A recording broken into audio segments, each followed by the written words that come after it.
meets at the intersection of humanity, green energy, and sustainable transportation. This is one of the most ambitious projects to ever have been created at the University of Washington. And we are at the forefront of making this concept a reality.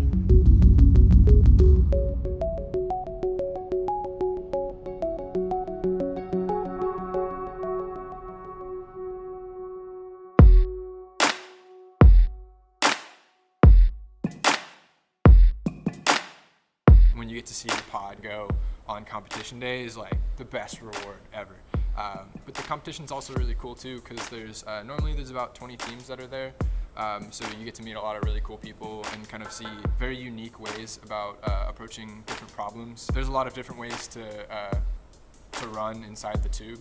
So you have a lot of different kinds of designs when you've kind of focused on a certain design for a year, and then you get to see other people that are going for the exact same goal, but have approached the design completely different is actually really cool. Last year, we spent about 6 months on purely the design, and then we really only spent the last quarter that we had, the last 3 months, actually building, putting it all together and doing our testing, which was pretty intense. A big challenge was that everybody kind of used their own task management kind of software. Some of us shared, some of us didn't. Like Propulsion had their own, Structures may have another one, like some directors may have another one. They could all be different software programs too. And there was a lot of difficulty with communication with those deadlines. So it was all just verbal. There's nothing that you could look up, or you had to like use some like communication board like Slack or something to get a hold of people to figure out those deadlines.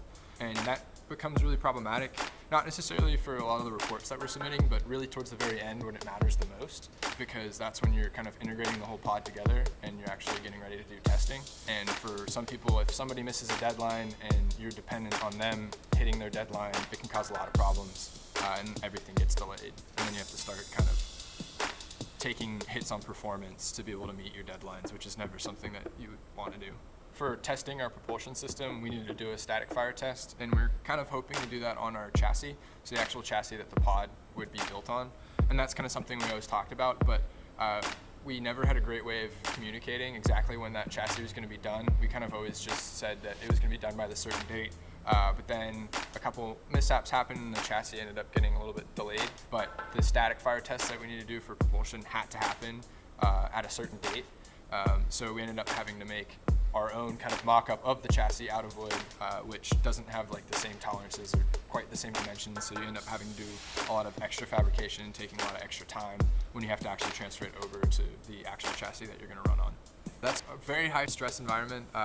You kind of have those like hero moments. People are in the workspace working until like 3-4 a.m. just trying to get it to work. Hero moments are great. They make for great stories about like the good times last year when we like worked really hard. But ultimately, for actual like performance, you always take hits because you never want to take hits on safety. And the only other way that you can manage your timeline better then is to try and lower your performance to try and buy time for yourself. You've worked so hard for like the competition. It's like a yearly kind of cycle to realize that you're kind of like losing grasp of being able to like go to competition and actually run. Like really it stinks. Basically what happened is we had about a week to try and come up with this new structure to do these tests on. Any kind of really manufacturing that couldn't be done in the space that we were in it wouldn't get done on time. And that was kind of one of the problems too with just using like these task space and not really having a full view is we would have been able to see that problem come about sooner, but we didn't, so we only had that week. We ended up having to put a lot more time in because we weren't able to mount directly to the chassis because we had to use the wood mock-up of the chassis. We also had to take a lot of performance hits from it too, just to be able to get parts quicker because we did have to swap out some parts. We couldn't get like these nice light parts that would help us go fast. We had to get heavier ones just because we could get them quicker. We definitely took a hit on that because I think we were like 60 or something pounds overweight. There's a multitude of problems that go into that, but deadlines was one of the reasons that we were overweight too. Because of that, it was like high intensity, like everybody was always working on the pod kind of thing, and there was definitely like 4 or 5 people that had to be the heroes and kind of just be there and put it all together, and it kind of came close. We had to extend our deadlines So past actually when our summer started for our school, up towards competition, people were still putting together the pod. It ended up really paying off. We ran in the tube, ended up placing first in the U.S., fourth in the world, which was really awesome. And that was all because of the hard work that we had kind of put in during that time. So I think our biggest problem was that we just didn't really have somebody that was trying to, or we didn't have this big focus on project management. We kind of let people individually manage themselves. When you come to a time where everything needs to be integrated, it gets really difficult to actually hit deadlines when there's a lot of dependencies between people. Coming from last year, we made a lot of leaps and bounds as far as performance, especially with just really optimization. We were really heavy last year, so kind of being able to manage our timelines a little bit better, we were able to actually cut a lot of weight off the pod, which is really awesome. So part of that was just having a higher focus on project management, just having somebody dedicated to kind of trying to look at just different tasks that were happening across different sub-teams, so that when there are dependencies, we made sure that we had assurances that they would be able to be done on time. Part of that's also removing dependencies. So this year, we already planned from the get-go to be able to make a mock-up of the chassis. Or actually, we already made it. It's back there.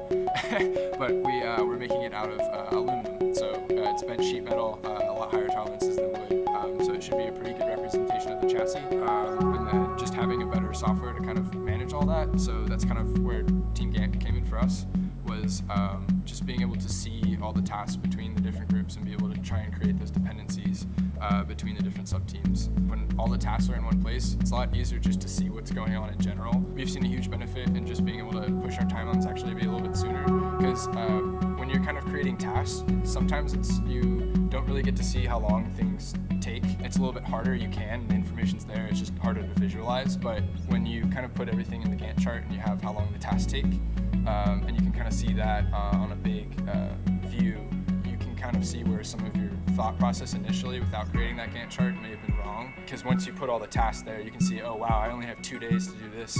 I only have 2 days to put together the entire propulsion system. That's just not enough time.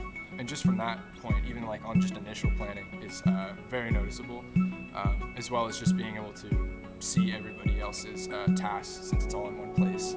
I can go and see how the braking team, when they're planning a test, when they think the braking system will be done, be able to integrate to the chassis, when propulsion will be done, be able to integrate to chassis, and that kind of planning. Another kind of thing that we try to do is to try and fail sooner. So fail fast is something that a lot of people like to say. You have a great design, but last year we spent that 6 months on design. We only spent 3 months this year. We basically started ordering the parts to be able to try and put stuff together, do that testing early on, so then you can see some of those things that you need to change, and then make those improvements, and then test again, and actually have a better optimized